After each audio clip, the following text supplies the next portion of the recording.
ഒരുപാട് ഇൻവെസ്റ്റിഗേഷൻ സിനിമകളും ഇൻവെസ്റ്റിഗേഷൻ കഥകളും ഒക്കെ നമ്മൾ കാണുകയും വായിക്കുകയൊക്കെ ചെയ്തിട്ടുണ്ട്.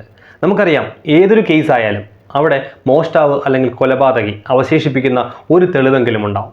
ആ തെളിവ് കണ്ടെത്തുന്നിടത്താണ് നമ്മൾ ആ ഇൻവെസ്റ്റിഗേഷൻ സക്സസ് ആയി മാറുന്നത്.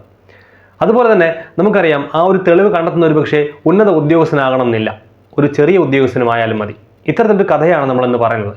ഡൽഹിയിലെ ഒരു വലിയ കൊലപാതകം തെളിയിച്ച മലയാളിയായ ഒരു പോലീസ് കോൺസ്റ്റബിൾ അബ്ദുൽ നാസർ കുഞ്ഞ്, അദ്ദേഹത്തിൻ്റെ കഥയാണ് നമ്മളിന്ന് പറയുന്നത്. It's me Arun, welcome to Arun talks.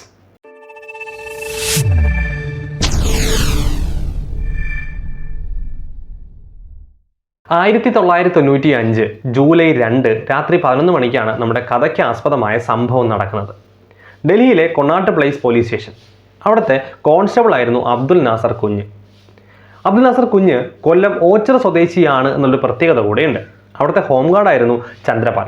ഇവർക്ക് രണ്ടുപേർക്കും അന്നത്തെ റോന്ത് ചുറ്റൽ ഡ്യൂട്ടി ഉണ്ടായിരുന്നത് അശോക റോഡിലായിരുന്നു. സാധാരണയായിട്ട് അവർ റോന്ത് ചുറ്റാൻ പോകുന്ന തെരുവ് തന്നെയായിരുന്നു എന്ന് പതിവ് പോലെ അന്നും അവർ റോന്ത് ചുറ്റാനായിട്ട് ഇറങ്ങി.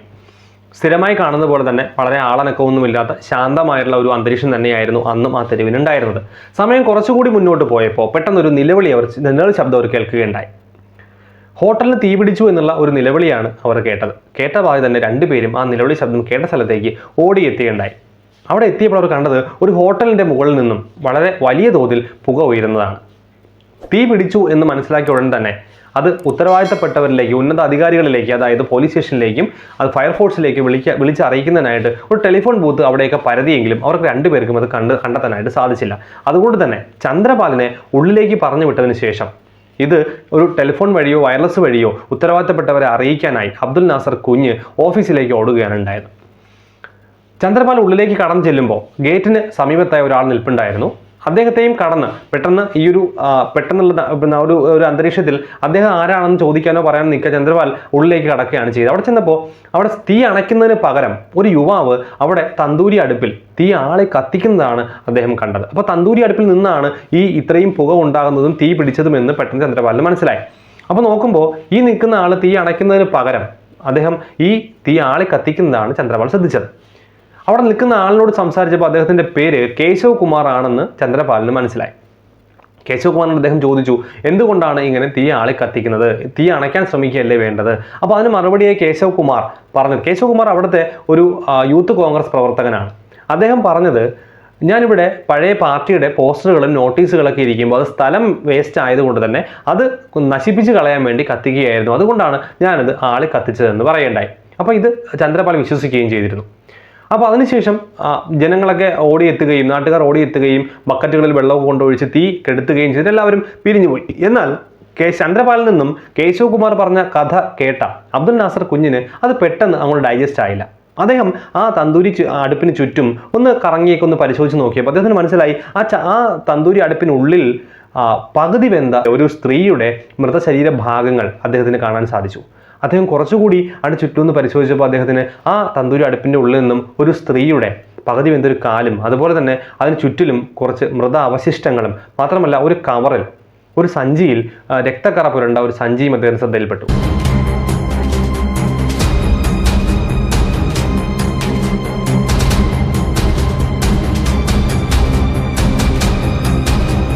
ഇതോടുകൂടി ഇത് ഒരു പോസ്റ്റർ കത്തിക്കുന്ന ഒരു ഇടപാടല്ല എന്നും ഇതിൽ ഒരു കൊലപാതകം ഒളിച്ചിരിപ്പുണ്ട് എന്നും അബ്ദുൽ നാസർ കുഞ്ഞിന് മനസ്സിലായി. അതോടുകൂടി തന്നെ ഇവർ അവിടെ നിന്ന് കേശവ് കുമാറിനെ പിടികൂടുകയാണ് ചെയ്തത്. ഉന്നത അധികാരികളെ അറിയിക്കുകയും ACP അലോക് കുമാർ പെട്ടെന്ന് ആ സ്ഥലത്തേക്ക് എത്തുകയും ചെയ്തിരുന്നു. അപ്പോൾ ഈ സമയത്ത് തന്നെ പുറത്തു നിന്ന് ആ ഒരു വ്യക്തി, നേരത്തെ നമ്മൾ കണ്ട ഒരു വ്യക്തി അവിടെ നിന്ന് ഓടി രക്ഷപ്പെടുകയാണ് ഉണ്ടായത്. അദ്ദേഹത്തിൻ്റെ പേര് സുശീൽ ശർമ്മ എന്നായിരുന്നു. സുശീൽ ശർമ്മ അവിടുത്തെ യൂത്ത് കോൺഗ്രസ് പ്രസിഡന്റായിട്ട് പ്രവർത്തിക്കുന്ന ഒരാൾ കൂടിയായിരുന്നു. അപ്പോൾ അദ്ദേഹം അവിടെ നിന്നും ഈ കേശവ് കുമാറിനെ പോലീസ് പിടിച്ചു എന്നറിഞ്ഞപ്പോൾ തന്നെ അദ്ദേഹം അവിടെ നിന്ന് ഓടി രക്ഷപ്പെടുകയാണുണ്ടായത്. അപ്പോൾ അങ്ങനെ ACP അലോക് കുമാർ വന്നതിന് ശേഷം അദ്ദേഹം കേശവ് കുമാറിനോട് എന്താണ് സംഗതി എന്നും എന്താണ് കാര്യം എന്നൊക്കെ അന്വേഷിച്ചപ്പോൾ കേശവ് കുമാർ പറഞ്ഞത്, ഈ ശരീരഭാഗങ്ങൾ നൈന സാനി എന്ന് പറയുന്ന ഒരു സ്ത്രീയുടേതാണ് എന്നാണ് കേശവ് കുമാർ പറഞ്ഞത്. ആരാണ് നൈന സാനി എന്ന് കുറച്ചുകൂടി പോലീസ് ചോദിച്ചപ്പോൾ പറഞ്ഞത് അത് സുശീൽ ശർമ്മയുടെ ഭാര്യയായിരുന്നു എന്നുള്ളതാണ്. അതായത് കുറച്ചു മുൻപ് ആ ഗേറ്റിനടുത്ത് ഉണ്ടായിരുന്ന, എന്നാൽ കേശവ് കുമാർ പിടിക്കപ്പെട്ടപ്പോൾ അവിടെ നിന്ന് ഓടി രക്ഷപ്പെട്ട സുശീൽ ശർമ്മ എന്ന് പറയുന്ന യൂത്ത് കോൺഗ്രസ് പ്രസിഡന്റ് ആയിരുന്ന അദ്ദേഹത്തിന്റെ ഭാര്യയായിരുന്നു നൈന സായ്നി എന്നും ഇവർ തമ്മിലുള്ള വഴക്കിന്റെ ഭാഗമായിട്ട് നൈന സായ്നിയെ സുശീൽ കുമാർ കൊന്നുവെന്നും അതിനുശേഷം ആണ് ഈ ഒരു മൃതശരീരം മറവ് ചെയ്യുന്നതിനായിട്ടാണ് ഈ ഒരു ബുദ്ധി രണ്ടുപേരും കൂടി ഉപയോഗിച്ചത് എന്നും കേശവ് കുമാറിൽ നിന്നും പോലീസിന് മനസ്സിലായി.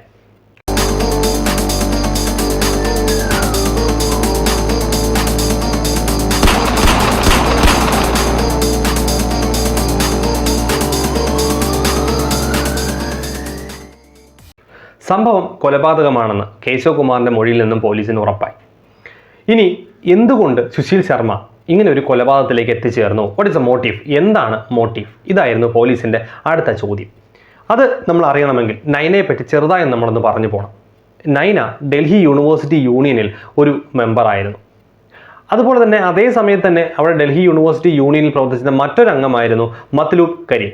ഒരേ യൂണിയനിൽ പ്രവർത്തിച്ചത് കൊണ്ട് തന്നെ ഇവർ രണ്ടുപേരും വളരെ വേഗത്തിൽ സൗഹൃദത്തിലെത്തുകയാണ് ചെയ്തത്. ഈ സൗഹൃദം പിന്നീട് പ്രണയത്തിലേക്ക് വഴിമാറുകയും ചെയ്തു.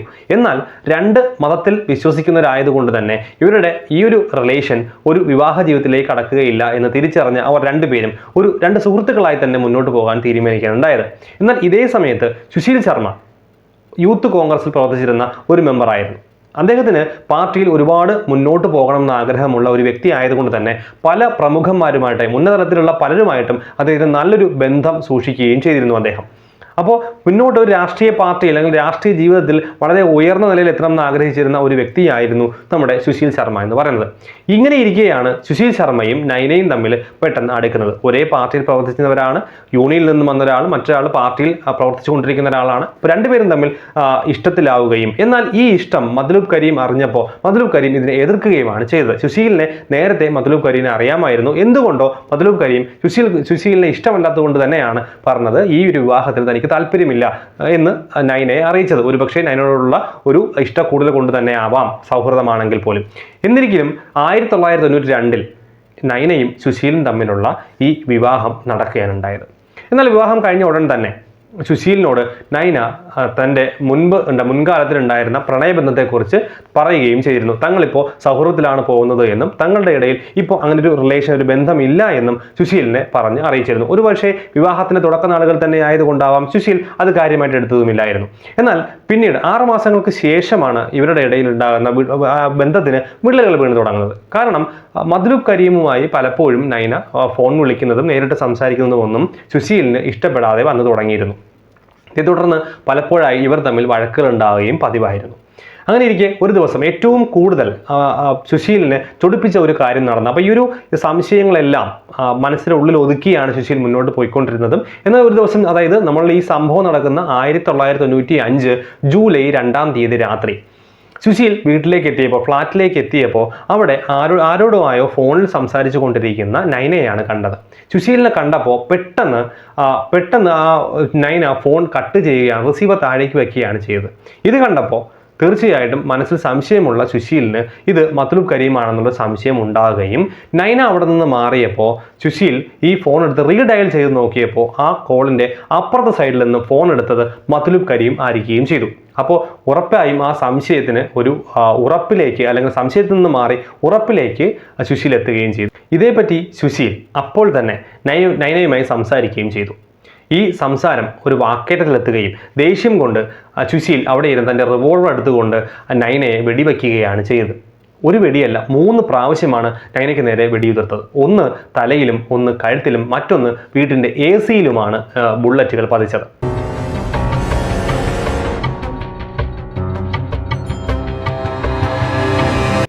തൽക്ഷണം തന്നെ നൈന മരണപ്പെടുകയും, എന്നാൽ അതിനുശേഷം ബോഡി എന്ത് ചെയ്യും എന്നുള്ള ഒരു പേടി സുശീലിനുണ്ടാവുകയും സുശീൽ തൻ്റെ സുഹൃത്തായ കേശവ് കുമാറിനെ, ഒരു റെസ്റ്റോറൻറ്റിലെ മാനേജറായ കേശവ് കുമാറിനെ വിളിക്കുകയും അവിടുത്തെ തന്തൂരി അടുപ്പിലിട്ട് ഈ മൃതദേഹം നശിപ്പിച്ച് കളയണമെന്ന് പറയുകയും ചെയ്തു. ഉറ്റ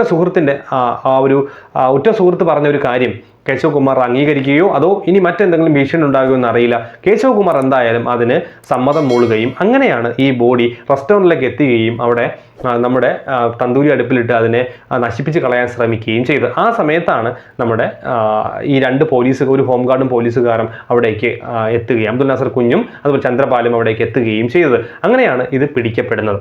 കേശവ് കുമാർ റെസ്റ്റോറൻറ്റിൽ നിന്നും പിടിക്കപ്പെടുന്ന സമയത്ത് അവിടെ നിന്നും രക്ഷപ്പെട്ട സുശീൽ ശർമ്മ പിന്നീട് പോലീസിൻ്റെ കൈകളിലേക്ക് എത്തുന്നത് 9 ദിവസങ്ങൾക്ക് ശേഷമാണ്. അദ്ദേഹം അവിടെ ബാംഗ്ലൂരിൽ പോലീസിന് മുമ്പിൽ കീഴടങ്ങിയാണ് ഉണ്ടായത്. 1-ാം ദിവസം അദ്ദേഹം ഒളിവിൽ താമസിച്ച സ്ഥലവും ആരോടൊപ്പമാണ് എന്നുകൂടി മനസ്സിലാക്കുമ്പോൾ അദ്ദേഹത്തിൻ്റെ ഉയർന്ന തലങ്ങളിലെ പിടിപാടിനെ പറ്റി നമുക്ക് മനസ്സിലാക്കാവുന്നതാണ്.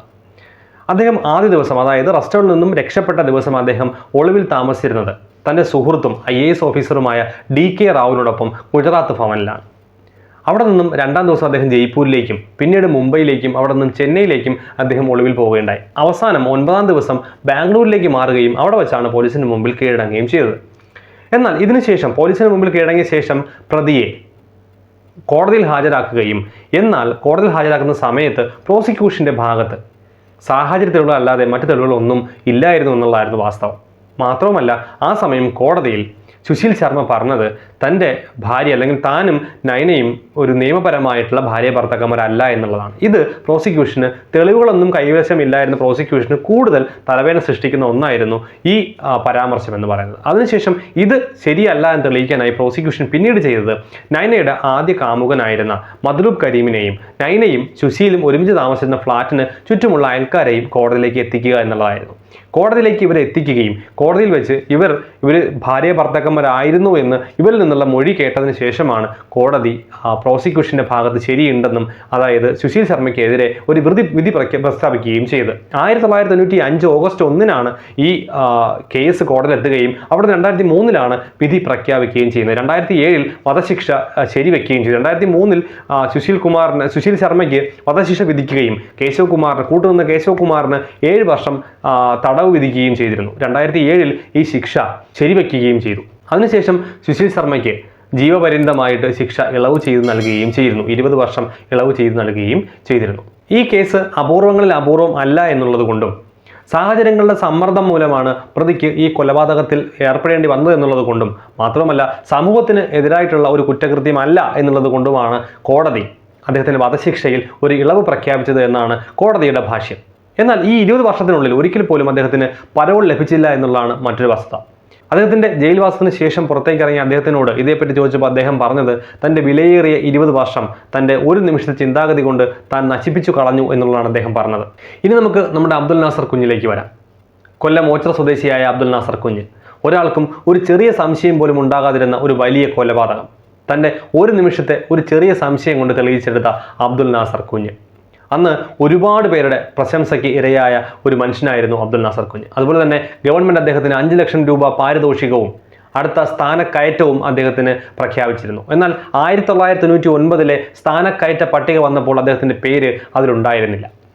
പിന്നീട് ഇതിനെതിരെ ഒരുപാട് പോരാടി നോക്കിയെങ്കിലും അദ്ദേഹം 2012-ൽ സ്വയം വിരമിക്കുന്നത് വരെയും അദ്ദേഹത്തിന് സ്ഥാനക്കയറ്റ പട്ടികയിൽ അദ്ദേഹത്തിൻ്റെ പേര് കാണാൻ അദ്ദേഹത്തിന് സാധിച്ചില്ല. ഒരുപക്ഷെ സുശീൽ ശർമ്മ എന്ന് പറയുന്ന ഒരു വലിയ ഉന്നതലങ്ങളിൽ പിടിപാടുള്ള ഒരു മനുഷ്യൻ്റെ ഒരു പ്രതാപം കൊണ്ട് തന്നെ ആവാം അദ്ദേഹത്തിന് ആ ഒരു സ്ഥാനക്കയറ്റ പട്ടിക ലഭിക്കാതെ പോയത്. എന്തുകൊണ്ട് തന്നെ ആയാലും ഇത്രയും വലിയൊരു കേസ് തെളിയിച്ച ഒരു കോൺസ്റ്റബിളായ അദ്ദേഹത്തിന് ഒരു സ്ഥാനക്കയറ്റം അദ്ദേഹത്തിന് ലഭിച്ചില്ല. അദ്ദേഹത്തിന് അർഹിക്കുന്ന ഒരു സ്ഥാനക്കയറ്റത്തിന് ലഭിച്ചില്ല എന്നുള്ളതാണ് ഇതിൻ്റെ മറ്റൊരു വസ്തുത എന്ന് നമ്മൾ അറിയേണ്ടത്. അപ്പോൾ ഇത്തരത്തിലുള്ള ഒരു കഥയാണ്, ഒരു സംഭവ കഥയാണ് നമ്മൾ ഇന്ന് പറഞ്ഞത്. തീർച്ചയായിട്ടും നിങ്ങൾക്ക് ഈ ഒരു വീഡിയോ ഇഷ്ടപ്പെട്ടുവെങ്കിൽ തീർച്ചയായിട്ടും മറ്റുള്ളവരിലേക്ക് ഇത് ഷെയർ ചെയ്ത് കൊടുക്കുക. മറ്റു വീഡിയോ ആയിട്ട് നമുക്ക് അടുത്ത ദിവസം വീണ്ടും കാണാം.